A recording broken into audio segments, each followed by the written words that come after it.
Morning students. आज का हमारा टॉपिक है स्ट्रक्चर ऑफ न्यूक्लियस।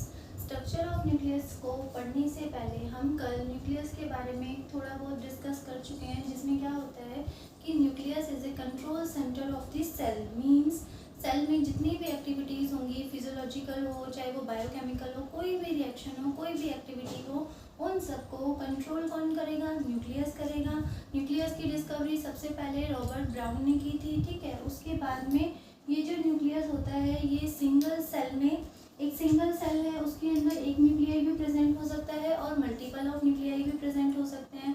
अगर सिंगल सेल है, उसमें एक ही न्यूक्लियाई प्रेजेंट है, तो वो कंडीशन कौन सी होगी? मोनोन्यूक्लिएट। अगर एक ही सेल में दो न्यूक्लियाई प्रेजेंट होते हैं तो उसको कंडीशन को हम बोलते हैं बाई न्यूक्लिएट। और अगर एक ही सेल के अंदर बहुत सारे न्यूक्लियाई प्रेजेंट होते हैं तो हम उस वाली कंडीशन को बोलते हैं मल्टी न्यूक्लिएट, ठीक है। मल्टी न्यूक्लिएट कंडीशन दो तरह से होती है, एक तो सिनोसिटिक और एक सिंसिशियल, ठीक है। अब उसके बाद में हमने क्या पढ़ा था? न्यूक्लियस की पोजीशन के बारे में, ठीक है, कि न्यूक्लियस जो होता है वो कहाँ पर प्रेजेंट होता है। तो ये या तो बिल्कुल सेंट्रल रीजन में भी प्रेजेंट हो सकता है, पेरिफेरी पर भी प्रेजेंट हो सकता है और बेसल रीजन में भी प्रेजेंट हो सकता है। ये जो न्यूक्लियस होता है, ये सेल के अंदर इसकी प्रेजेंस कहीं भी हो सकती है, ठीक है। अब उसके बाद आगे देखो स्ट्रक्चर ऑफ न्यूक्लियस। न्यूक्लियस के स्ट्रक्चर में हमारे पास 4 कंपोनेंट्स होते हैं, ठीक है। कौन कौन से? One is nuclear envelope, second is nucleoplasm, one is nuclear envelope, second is nucleoplasm, third is nuclear pore and fourth is chromatin thread, ठीक है। इन 4 से न्यूक्लियस कंप्लीटली फॉर्म्ड होता है, ठीक है। तो देखो सबसे पहले हम न्यूक्लियर एनवेलप के बारे में स्टडी करेंगे। न्यूक्लियर एनवेलप क्या होता है? देखो आउटर मोस्ट लेयर है, ठीक है, उससे बाहर की तरफ ये वाली जो देखो ये न्यूक्लियर एनवेलप है। न्यूक्लियर एनवेलप जो है उसकी अंदर वाली लेयर, इनसाइड वाली ये वाली लेयर है, इसको हम जो अंदर वाली लेयर है वो देखो अंदर की तरफ प्रेजेंट है, और जो बाहर वाली लेयर है वो एंडोप्लाज्मिक रेटिकुलम के साथ, एंडोप्लाज्मिक रेटिकुलम जो होती है उसके साथ जुड़ी हुई रहती है, ठीक है। और उसके ऊपर राइबोसोम्स के पार्टिकल्स प्रेजेंट होते हैं, राइबोसोम्स प्रेजेंट होते हैं। तो देखो ये जो न्यूक्लियर एनवेलप है इसमें मेनली 3 कंपोनेंट्स होते हैं। कौन कौन से? One is outer membrane, second is perinuclear space and third is inner membrane. तो देखो सबसे बाहर वाली जो आउटर मेम्ब्रेन है वो क्या करती है? देखो उसके ऊपर राइबोसोम्स के पार्टिकल प्रेजेंट है, studded with ribosome and it is in continuation with endoplasmic reticulum. Endoplasmic reticulum के साथ कंटिन्यूएशन में रहती है, ठीक है। उसके बाद में ये जो न्यूक्लियर एनवेलप है उसमें सेकेंड आता है पेरीन्यूक्लियर स्पेस। पेरीन्यूक्लियर स्पेस क्या होता है? ये देखो ये इनर लेयर है, ये बाहर वाली ये वाली आउटर लेयर है, आउटर लेयर। तो इनर लेयर और आउटर लेयर इन दोनों के बीच में ये वाला जो स्पेस होता है इसको हम क्या बोलते हैं? पेरीन्यूक्लियर स्पेस, ठीक है। ये जो पेरीन्यूक्लियर स्पेस होगा इसमें एंटीबॉडीज प्रेजेंट हो सकती है, लिपिड्स प्रेजेंट हो सकते हैं और उसके अलावा क्रिस्टल्स भी प्रेजेंट होते हैं, ठीक है। फर्स्ट हो गया हमारा न्यूक्लियर एनवेलप, उसमें आउटर मेम्ब्रेन, इनर मेम्ब्रेन और पेरीन्यूक्लियर स्पेस। उसके बाद में देखो ये जो न्यूक्लियर एनवेलप है इसमें कुछ रीजन, ये जो न्यूक्लियर एनवेलप है ये कॉन्टिन्यूस नहीं होती। कॉन्टिन्यूस लेयर का क्या मतलब है कि कंप्लीट लेयर नहीं होती, इसमें बीच बीच में पोर्स प्रेजेंट होते हैं, ठीक है।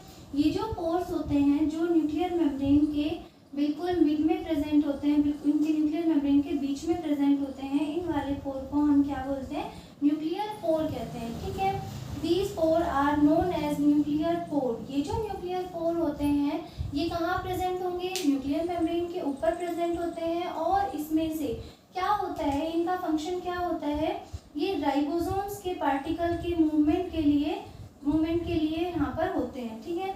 राइबोसोम देखो, राइबोसोम जो कि 230 to 250 एंगस्ट्रॉम, जिन राइबोसोम पार्टिकल्स का साइज 230 to 250 एंगस्ट्रॉम होता है, उन वाले राइबोसोम्स को ये जो न्यूक्लियर पोर है ये अपने अंदर से पास होने देते हैं, ठीक है।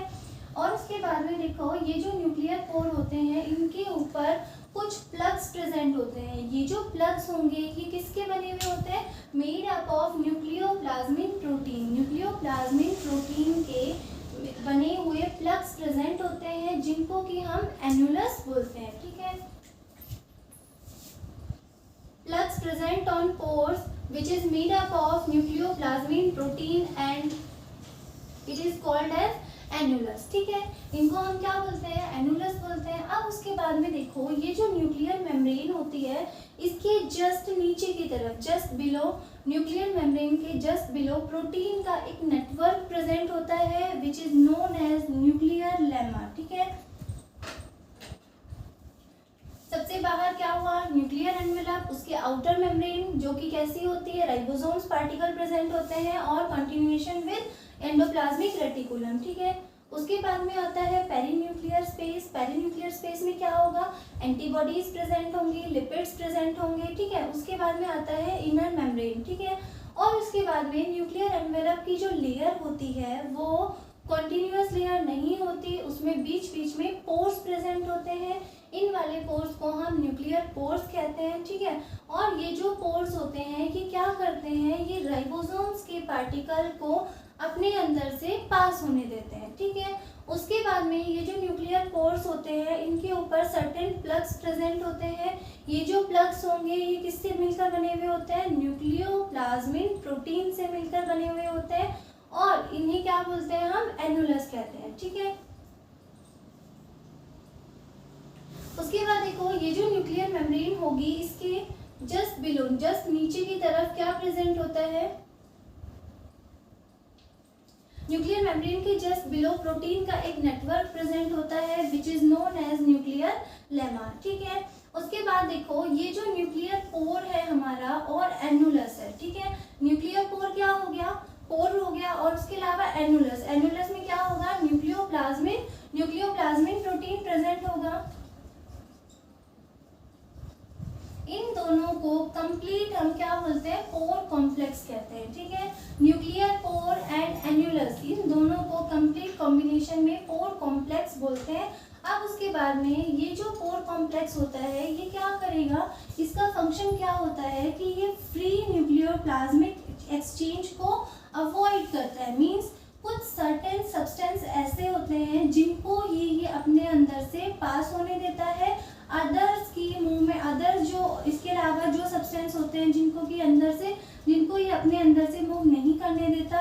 ठीक है, उनकी मूवमेंट को स्टॉप कर देता है। ठीक है, अब उसके बाद में न्यूक्लियर एनवेलप है। न्यूक्लियर एनवेलप है ये, इसका मेन फंक्शन क्या हुआ? एक तो ये क्या करता है? इसमें न्यूक्लियर पोर प्रेजेंट होंगे जिसके कारण ये राइबोसोम्स को अपने अंदर से पास होने देगा। उसके अलावा ये क्या करता है? जो न्यूक्लियोप्लाज्म होता है उसको, और सेल के अंदर क्या होगा? साइटोप्लाज्म होगा। तो न्यूक्लियोप्लाज्म और साइटोप्लाज्म,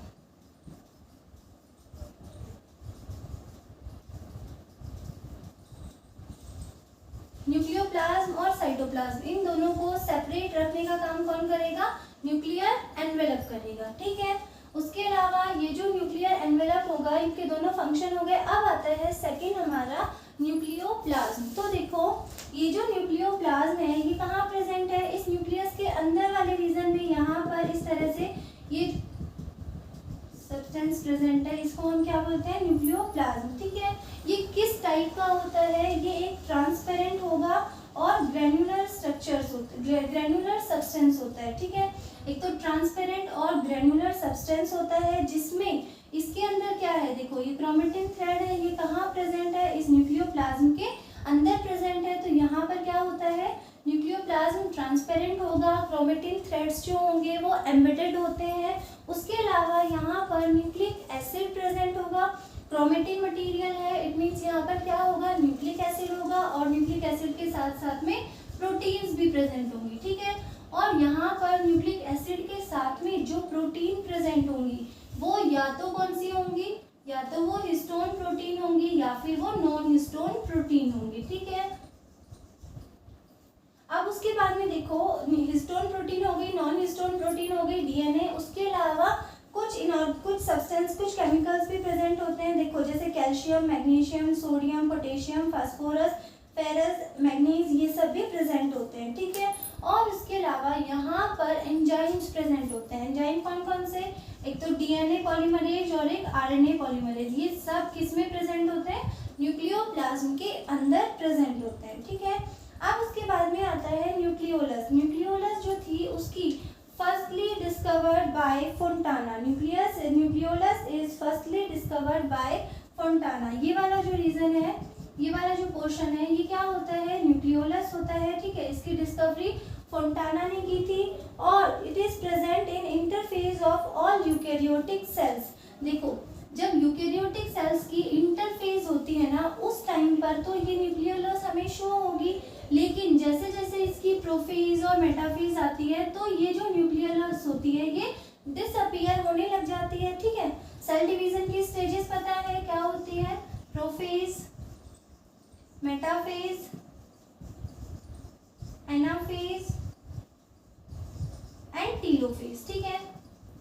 तो ये जो न्यूक्लियोलस है ये हमें केवल इंटरफेज में शो होगी, ठीक है। उसके बाद में प्रोफेज जो होगी, देखो इंटरफेज में शो होगी, उसके बाद प्रोफेज में धीरे धीरे ये डिसअपीयर होने लग जाती है और अगेन हमें कब शो होंगी, टीलोफेज वाली स्टेज में हमें ये अगेन बनना स्टार्ट होती है, अगेन शो होना स्टार्ट होती है, ठीक है।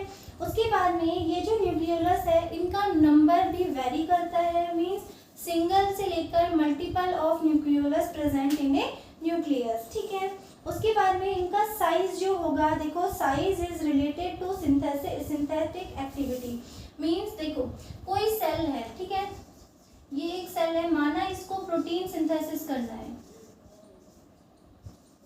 मींस ये जो सेल है ये प्रोटीन सिंथेसिस में पार्टिसिपेट करेगी, तो उसकी जो न्यूक्लियोलस का साइज होगा वो ज़्यादा होगा, लार्ज साइज की न्यूक्लियोलस प्रेजेंट होगी। लेकिन कोई सेल है जिसका जो सेल होगी उसके अंदर अगर प्रोटीन सिंथेसिस नहीं हो रहा तो वहाँ पर जो न्यूक्लियोलस होती है वो स्मॉल साइज की होती है, ठीक है। उसके बाद में यहाँ पर देखो न्यूक्लियोलस में मेनली क्या होता है, आरएनए का सिंथेसिस होता है और राइबोसोम्स की आरएनए का सिंथेसिस हो रहा है, मींस यहाँ पर क्या होगा, राइबोसोम्स की ओरिजिन होगी, ओरिजिन ऑफ राइबोसोम, ठीक है। अब उसके बाद में फर्स्ट था nuclear envelope, second is nucleoplasm, third is nucleolus and fourth आता है क्रोमेटिन थ्रेड या क्रोमेटिन नेट, ठीक है। देखो ये जो क्रोमेटिन थ्रेड या क्रोमेटिन नेट है ये क्या है, ये इस तरह से क्रोमेटिन प्रेजेंट है, ठीक है। ये क्रोमेटिन क्या है, थ्रेड लाइक स्ट्रक्चर्स है, ठीक है। ये जो थ्रेड लाइक स्ट्रक्चर है ये कंडेंस्ड होकर इस तरह से क्रोमोसोम का फॉर्मेशन करते हैं, ठीक है। जब ये क्रोमेटिन कंडेंस्ड हो जाते हैं तो ये किसका फॉर्मेशन करेंगे, क्रोमोसोम का फॉर्मेशन करेंगे, ठीक है। और ये जो क्रोमोसोम होता है इसमें बीच में ये क्या होगा, सेंट्रोमियर, और ये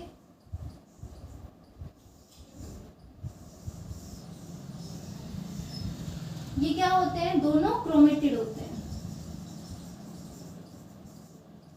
ठीक है। अब देखो क्रोमेटिन है, क्रोमेटिन कंडेंस्ड होकर क्रोमोसोम का फॉर्मेशन करते हैं जो कि आगे सेल डिवीजन में जाते हैं, ठीक है।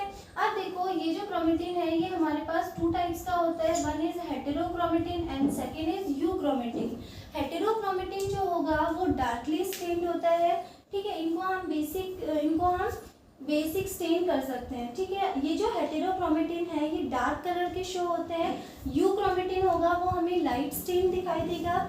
उसके बाद में हेटेरोक्रोमेटिन जो होगा वो देखो present at condensed region of chromosome, कहाँ प्रेजेंट होते हैं, जहाँ पर क्रोमोसोम जो होते हैं बहुत ज़्यादा कंडेंस्ड होंगे तो ये जो अपीयरेंस होगा इनका वो कैसा, डार्क अपीयरेंस शो करेंगे, ठीक है। इट मीन्स कंडेंस्ड रीजन में हेटेरोक्रोमेटिन प्रेजेंट होते हैं और यहाँ पर जो डीएनए होगा वो लेस एक्टिव होता है, ठीक है। लेकिन जो यूक्रोमेटिन होते हैं वो कहाँ प्रेजेंट होंगे, डिस्पर्स्ड रीजन में, मीन्स जो बाकी जहाँ पर कंडेंस्ड रीजन है वहाँ पर हेटेरोक्रोमेटिन होंगे, लेकिन जो बाकी वाला क्रोमोसोम है, बाकी वाला जो क्रोमेटिन है वो कौन सा है, यूक्रोमेटिन है, ठीक है। इसमें जो डीएनए होता है वो मोर एक्टिव देन हेटेरोक्रोमेटिन, ठीक है। न्यूक्लियस का स्ट्रक्चर पढ़ा, न्यूक्लियर एनवेलप, न्यूक्लियोप्लाज्म, न्यूक्लियोलस और उसके बाद में क्रोमेटिन नेट।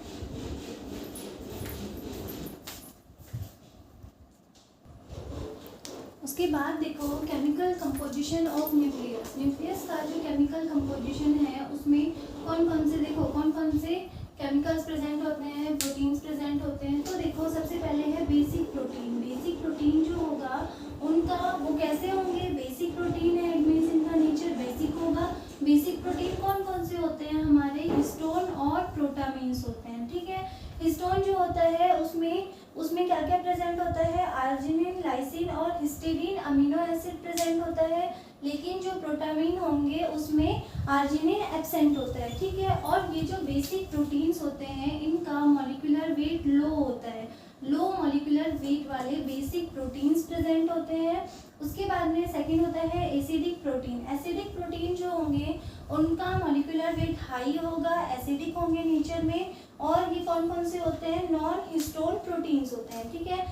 नॉन हिस्टोन जो प्रोटीन होते हैं उनका नेचर एसिडिक होता है और इसमें कौन कौन से ट्रिप्टोफेन और टायरोसिन अमीनो एसिड्स प्रेजेंट होते हैं, ठीक है। उसके बाद में थर्ड आता है न्यूक्लिक एसिड्स प्रेजेंट होंगे। न्यूक्लिक एसिड कौन कौन से, एक तो डीएनए और दूसरा आरएनए, डीऑक्सीराइबोज न्यूक्लिक एसिड और राइबोज न्यूक्लिक एसिड, ठीक है। उसके बाद में एंजाइम्स प्रेजेंट होते हैं बहुत सारे और इनऑर्गेनिक सॉल्ट्स प्रेजेंट होते हैं जैसे कैल्शियम, मैग्नीशियम, फेरस और उसके अलावा मैग्नीज, ये सब प्रेजेंट होते हैं। और लिपिड्स प्रेजेंट होते हैं। लिपिड्स जो होंगे वो जो होते हैं न्यूक्लियस का 3 to 10% पोर्शन कवर करते हैं, ठीक है। और ये जो लिपिड्स होंगे ये लाइपोप्रोटीन और फॉस्फोलिपिड की फॉर्म में होते हैं, ठीक है। लिपिड जो होंगे वो लाइपोप्रोटीन और फॉस्फोलिपिड्स की फॉर्म में प्रेजेंट होते हैं। अब उसके बाद में आता है फंक्शंस ऑफ द न्यूक्लियस। देखो न्यूक्लियस का फंक्शन है,